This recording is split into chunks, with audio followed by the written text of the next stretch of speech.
Nesse vídeo a gente vai falar sobre as subdivisões dinâmicas e para você utilizar esse tipo de subdivisão é importante seu modelo estar convertido em Polymesh 3D e aqui dentro do painel Geometry você tem dois tipos de subdivisão. A primeira que seria as subdivisões clássicas e aqui embaixo as subdivisões dinâmicas. Nesse vídeo, a gente vai falar só sobre as subdivisões dinâmicas e se você quiser saber um pouco mais sobre as subdivisões clássicas, dá uma olhadinha no canal que já tem lá um vídeo explicativo e falando o significado de cada um desses botões aqui, o que eles fazem e tal, a melhor forma de utilizá-los. E para a gente começar a trabalhar com as subdivisões dinâmicas, você precisa ligar nessa divisão, então você vai utilizar o botão Dynamic. E uma outra maneira de ligar esse botão seria utilizando o atalho da letra D, D de Dynamic. Então, ele sempre vai te mandar essa mensagem quando você ligar essa subdivisão. E ela é muito importante, essa mensagem, que ela pergunta se você quer ativar o Dynamic ou não quer. Porque se você tiver aqui no ZBrush uma malha muito pesada, por exemplo, se você importar aqui um scan, e sem querer você esbarrar na tecla D para ativar o Dynamic, ele pode fazer o seu ZBrush travar e tal, vai dar uma sobrecarga de memória, porque são muitas divisões no modelo que já tem muitos polígonos. Então ele sempre vai te mandar essa mensagem aqui, você pode desativar ela até o ZBrush ser reiniciado, ou você pode ir confirmando cada vez que você clicar nela. Eu recomendo sempre confirmar ali do que aceitar sempre, porque de repente pode te dar um problema aí, você pode perder os seus arquivos. Então, quando você coloca a subdivisão dinâmica, você percebe aqui que o modelo tem mais polígonos, tem uma aparência mais arredondada e também aparece esses pinos aqui nas bordas do modelo. Você consegue controlar a quantidade de subdivisão que tem esse modelo, vindo aqui nesse painel, Smooth Subdivision Levels. Então, se você diminuir aqui a numeração, você vai ver que o modelo vai ter menos polígonos, e você aumentar, ele vai ter mais polígonos. Esses pinos aqui, esses marcadores, eles fazem referência aos vértices do modelo. Então, por exemplo, aqui se eu retirar o Dynamic, você percebe que os vértices, eles estão um pouco mais longe do que o modelo com as subdivisões. Então, deixa eu duplicar esse modelo para conseguir explicar melhor. Por exemplo, vamos fazer esse modelo transparente e vou retirar o Dynamic Subdivision dele. Então agora você percebe que esse marcador aqui, ele faz referência à posição original do vertex da malha base. Então cada marcador desse seria onde está o vertex original da sua malha. Isso significa que se você tentar mexer algum desses vertex, vamos pegar aqui o Move e vou tentar mexer agora esse vertex. Então, o que você está mexendo aqui, na verdade, não é literalmente a sua malha aqui com subdivisão, mas sim a sua malha base. Então, vamos aumentar aqui no máximo. Quando você retirar o Dynamic, você percebe agora que o seu vertex foi esticado. Então, é sempre bom lembrar que esses pontinhos aqui, eles fazem referência aos vertex. Agora, você percebeu também que aqui no meio não tem esse pontinho. Ele não apareceu aqui. Isso é porque em superfícies retas, você não vai ter ele aqui à mostra. Para ele ficar à mostra, você precisa criar uma quina. Então ele sempre vai aparecer nos cantos. Por exemplo, se eu agora aumentar aqui o meio e aplicar a subdivisão, agora sim o meio também vai ter um marcador ali, dizendo onde que está a posição do vértex original. No geral, assim, a vantagem que você tem da subdivisão dinâmica é que você pode editar sua malha base e manter as subdivisões. Então você vai ver aqui em tempo real o que está acontecendo na sua malha base com as divisões, por isso que chama subdivisões dinâmicas. Se você pegar aqui, por exemplo, o Brush Z Modeler, você consegue editar a sua malha, você consegue estudar ela, você pode também deletar ou adicionar linhas, no caso aqui, vamos adicionar linhas. Você consegue também deletar os polígonos, então você fica livre para fazer qualquer tipo de edição. Vamos tentar fazer aqui um bridge. Então é uma ferramenta que facilita bastante a sua visualização e para quem trabalha com hard surface é uma ferramenta muito interessante assim, de você conseguir visualizar, né, tudo em tempo real que está acontecendo com a sua malha. Você pode adicionar linhas de sustentação e tudo mais. Então essa seria a vantagem das divisões dinâmicas. Então, além dessa opção, né, de você pôr subdivisão com o Smooth, você consegue também pôr subdivisão em Flat. Isso significa que você não vai alterar o formato do seu modelo, mas vai conseguir colocar subdivisões. Aqui não é visível para você as subdivisões, né, assim como também aqui no Dynamic você não consegue visualizar, por exemplo, as linhas aqui. O que você está visualizando seria a deformação do seu modelo. É por isso que você consegue identificar, né, se ele está bastante subdividido ou não.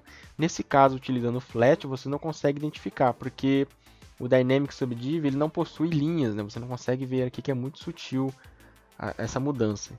Para você ver, você teria que ter uma linha em ângulo, por exemplo. Então eu posso trocar esse modelo por uma esfera e colocar aqui o Dynamic Subdiv Flat em 1.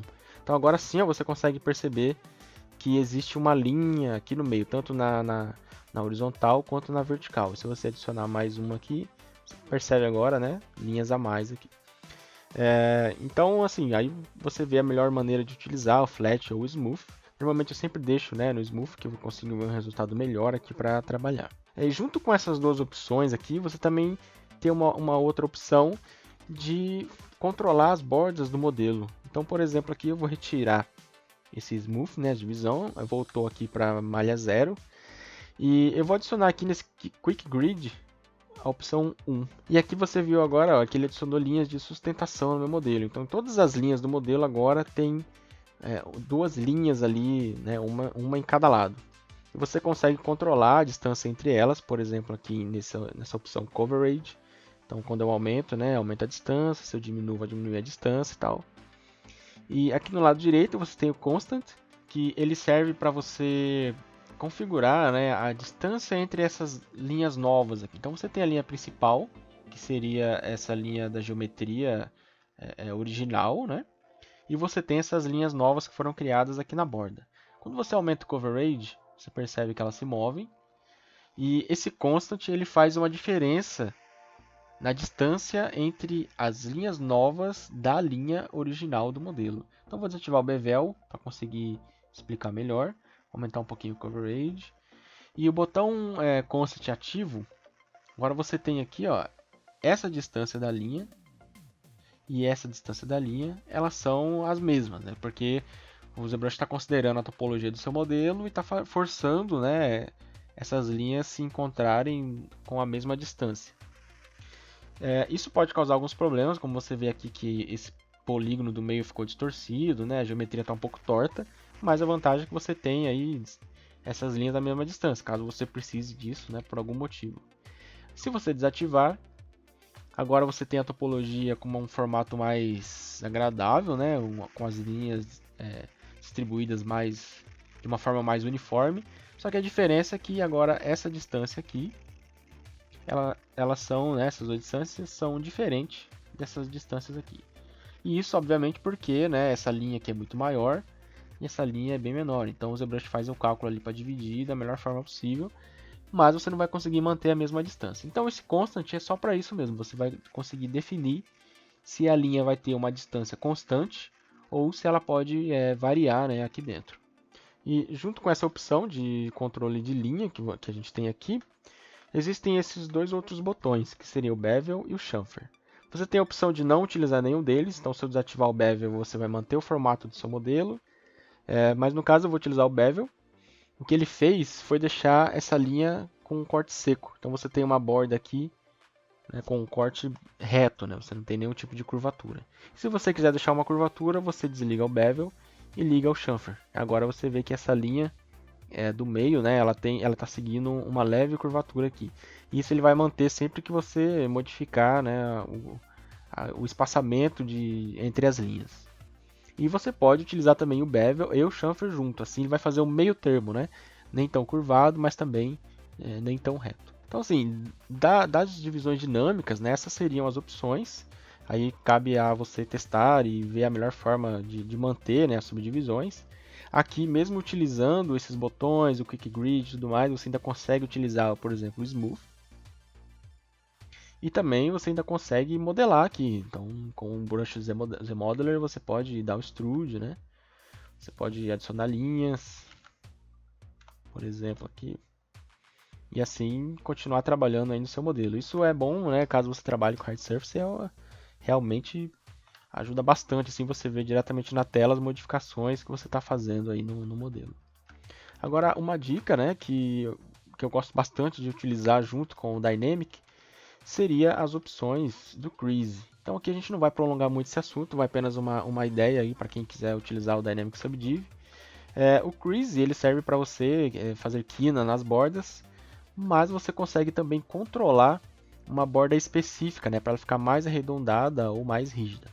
Eu estou dizendo isso porque quando você aplica aqui o Quick Grid, você está fazendo com que todas as bordas elas fiquem mais suaves. E às vezes você não quer todas as bordas, às vezes você quer só, por exemplo, essa borda aqui de cima. O restante ficaria, né, padrão. Então, uma forma, eu vou desativar aqui o Quick Grid e posso utilizar agora o Crease aqui dentro do ZModeler, né, com a tecla espaço, tal, em cima da linha, Crease. E agora eu vou colocar o Crease aqui só na borda de cima. Então você vê que existe uma linhazinha, né, pontilhada ao lado da linha principal aqui, né, em toda a borda. E quando você apertar agora o Dynamic no Subdivision, né, adicionar um ou dois ou mais, você vê que a borda, só na parte superior, onde eu coloquei o Crease, ele vai ficar mais rígido. E você consegue controlar esse nível, né, de rigidez vindo aqui em Crease. Você pode diminuir esse Crease Level. Então, por exemplo, vou colocar 2 aqui. Agora você vê que a borda modificou, né, ela ficou um pouco mais lisa. Eu posso subir para 3, para 4 ou 5. E chega um momento, caso você vê que a borda esteja ficando muito rígida, mesmo você aumentando ou diminuindo esse level, é por causa do número de subdivisões. Então eu posso vir aqui e colocar mais, por exemplo, 6, e você vê que a borda está muito rígida, agora você aumenta o número de subdivisões. Agora sim a borda está um pouco mais controlada, né? E ainda assim, né, mesmo com essas bordas aqui mais definidas, você pode continuar colocando mais crease. Então, se você tiver com o crease selecionado aqui, você pode ir clicando nas bordas que ele vai adicionando, né, mais creases ali para você em todas as bordas do modelo que você selecionar. Então fica aí a dica do Crease, a gente com certeza vai entrar em um vídeo bem mais detalhado sobre como utilizar essas opções aqui. Mas de início é bem legal usar essa opção de Crease junto com o Dynamic. Então, reduzindo aqui o nível, né, do Crease Level, você consegue controlar o quão hard ou quão soft vai ser a borda. Depois que você terminou de fazer as suas modificações no modelo, né, e quer finalizar ele, você tem que converter ele no modelo, vamos dizer, editável, porque aqui você está editando, né, a malha base.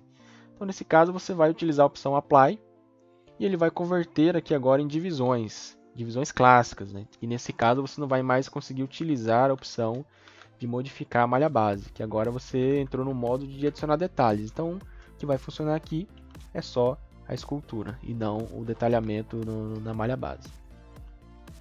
Então essas seriam, né, as opções do Crease. Espero que tenha ajudado em algo. Qualquer dúvida ou comentário, sugestão, bota aí nos comentários, né? E é isso aí, galera. Valeu, até mais.